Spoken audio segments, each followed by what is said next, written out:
ಇಂದಿನಿಂದ 3 ದಿನಗಳ ಕಾಲ ಹಂಪಿ ಉತ್ಸವ ನಡೆಯುತ್ತಿದ್ದು ಕಾರ್ಯಕ್ರಮವನ್ನು ಸಿಎಂ ಸಿದ್ದರಾಮಯ್ಯ ಉದ್ಘಾಟಿಸಿದ್ದಾರೆ. ಇಂದಿನಿಂದ 3 ದಿನಗಳ ಹಂಪಿ ಉತ್ಸವ ನಡೆಯಲಿದ್ದು ಕಾರ್ಯಕ್ರಮವನ್ನು ಸಿಎಂ ಸಿದ್ದರಾಮಯ್ಯ ಉದ್ಘಾಟಿಸಿದ್ದು ಡೊಳ್ಳು ನಗಾರಿ ಬಾರಿಸುವ ಮೂಲಕ ಉದ್ಘಾಟನೆಯನ್ನ ಮಾಡಿದ್ದಾರೆ.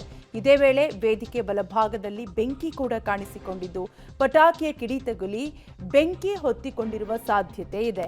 ಸಿಎಂ ಪೂಜೆ ಸಲ್ಲಿಸುವ ವೇಳೆ ಪಟಾಕಿಯನ್ನ ಸಿಡಿಸಿದ್ದು ಕೂಡಲೇ ಎಚ್ಚೆತ್ತು ಬೆಂಕಿಯನ್ನ ಅಗ್ನಿಶಾಮಕ ಸಿಬ್ಬಂದಿ ನಂದಿಸಿದ್ದಾರೆ. ಒಟ್ಟಾರೆಯಾಗಿ ಪಟಾಕಿಯ ಕಿಡಿ ತಗುಲಿರುವ ಕಾರಣದಿಂದ ಬೆಂಕಿ ಹೊತ್ತಿಕೊಂಡಿರುವ ಶಂಕೆ ಕೂಡ ವ್ಯಕ್ತವಾಗ್ತಾ ಇದೆ. ಕಾರ್ಯಕ್ರಮವನ್ನು ಸಿಎಂ ಸಿದ್ದರಾಮಯ್ಯ ಉದ್ಘಾಟಿಸಿದ್ದು ಪಟಾಕಿ ಇದೇ ವೇಳೆ ವೇದಿಕೆ ಬಲಭಾಗದಲ್ಲಿ ಬೆಂಕಿ ಕಾಣಿಸಿಕೊಂಡಿದೆ.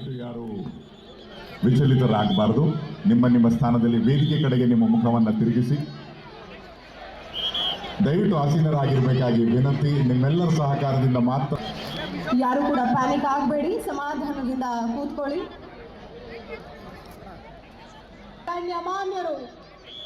ದಯವಿಟ್ಟು ಯಾರು ವಿಚಲಿತರಾಗಬಾರದು.